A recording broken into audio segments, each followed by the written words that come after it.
Et puis, pour résister à la pression concurrentielle et essayer d'innover, nous avons, et nous l'avons évoqué à diverses reprises depuis maintenant plusieurs mois, défini, imaginé un nouveau projet. On a trouvé un nom qui s'appelle Base de province, qui est strictement l'illustration de sa définition, puisqu'il s'agit d'avions qui seraient basés dans des grands aéroports de province. Il s'agit de Marseille, de Nice, de Toulouse, de Bordeaux.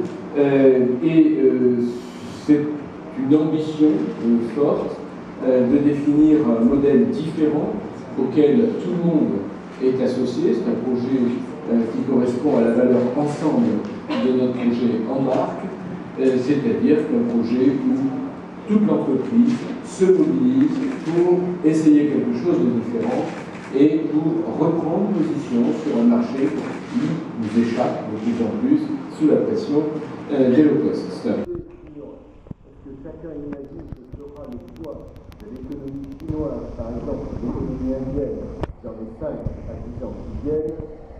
En Chine, nous sommes déjà extrêmement présents, plus que nos concurrents, avec 13 vols quotidiens d'Air France KLM.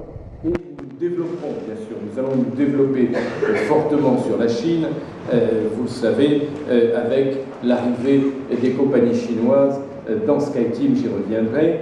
Le Japon, alors le Japon, nous sommes très forts, nous étions très forts, nous le sommes encore, malheureusement aujourd'hui, le Japon est dans une parenthèse, nous sommes convaincus que si je me projette dans le futur, le Japon redeviendra cette économie extrêmement importante dans l'économie mondiale que ce pays a été pendant des décennies.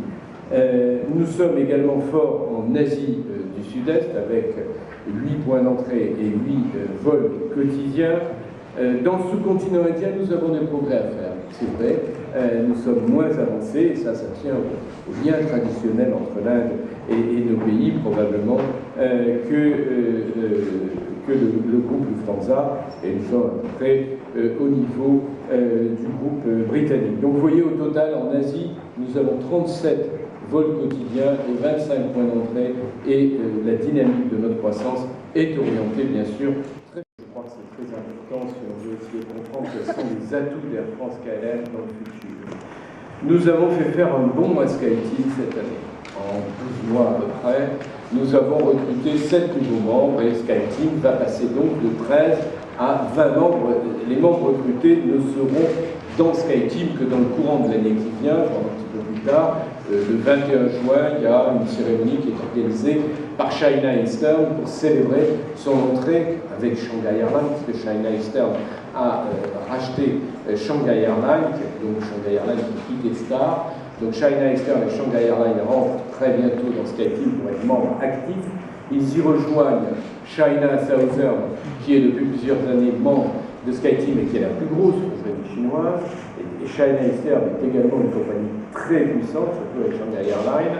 Et ils seront rejoints au courant de l'année par la compagnie taïwanaise China Airlines. Voilà, c'est pour dire qu'on a eu, je dirais, la chance d'avoir un partenariat extrêmement fort qui se construit en Chine, avec 4 compagnies aériennes significatives, ce qui nous donne une très forte longueur d'avance. Nous voulons que les agents puissent être en face des clients beaucoup plus autonomes et puissent donner des réponses de bon sens, logiques, avec un peu plus de délégation pour tout de suite répondre à un besoin des clients et éviter d'avoir une attitude trop rigide, comme toutes les grandes organisations malheureusement ont le défaut. Mais ce n'est pas seulement un changement culturel que nous menons à travers le projet Embarque en y associant tous les personnels du groupe Air France KLM, c'est aussi des investissements. Ce sont aussi des investissements tout à fait significatifs qu'on illustre ici. En 2009, on a mis Premium Voyageurs, on a mis Economy Comfort, on a inauguré un salon de première classe qui est quelque chose d'assez unique, les passagers le disent.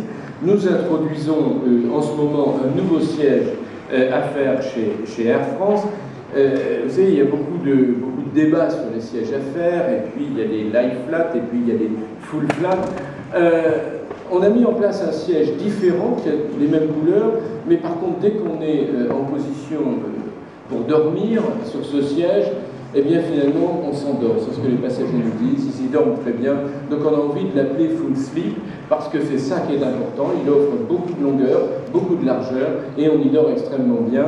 Ce siège est déjà présent sur les 777 dont j'ai évoqué la modification pour étendre la classe éco, donc on a utilisé ces sièges-là. Il sera présent sur les 747 qu'on rénove et qu'on fait durer pour reporter la livraison et donc l'investissement d'un certain nombre d'avions 777 bien sûr. Il est installé aussi sur des avions 330 et on sent que le retour des clients est tellement fort qu'en ce moment on demande aux équipes de voir si on peut accélérer le remplacement de ces sièges. Il y a vraiment un très très bon retour. Et puis on a